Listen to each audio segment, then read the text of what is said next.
Well, I have a lot of different responses to that question, what meditation really is. But I would say that meditation is living your life as if it really mattered.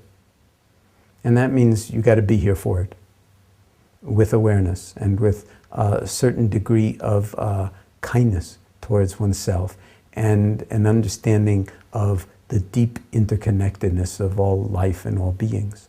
So that's something that understanding doesn't come from here. It comes from directly connecting with the totality of your being.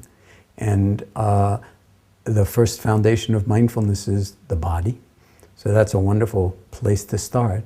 And so if we could just learn to tune into our own bodies and see how responsive and dynamical they are in relationship to other people, to various changing circumstances in our lives and in our own minds and so forth, then we would be able to live a life that is a kind of embodiment of clarity, wisdom, kindness, and well-being.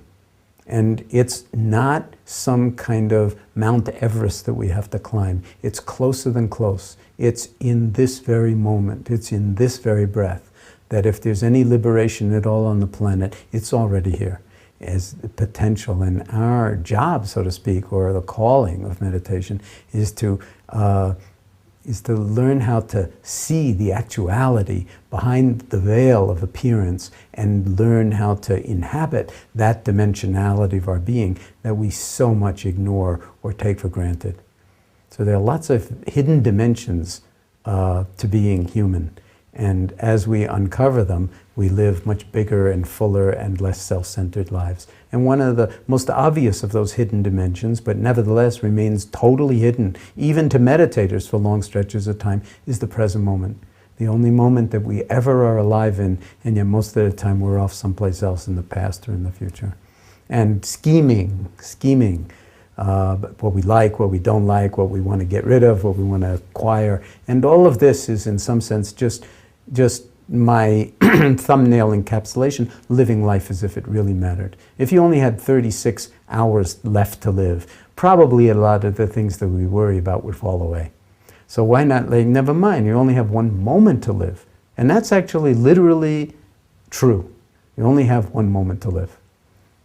And it's this one. So if we miss it, in that little moment, we have died to a certain potential, and we have the potential to actually reclaim our moments while we have them.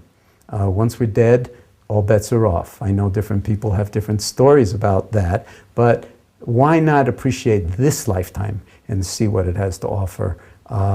And so everybody, one other thing I'll say about the meditation is that there's no one right way to do it. So everybody needs to, in some sense, find the thread for themselves and then test it against reality, the greatest meditation teacher of all, and in that way also taking inspiration and instruction from great teachers everywhere, who often turn out to be your children or your spouse or your parents or whatever. Learn the lessons that so much of the time we're opaque to, or we're resistant to, because they don't fit the story of me. So that's one other piece of it that should at least be investigated, if not abandoned.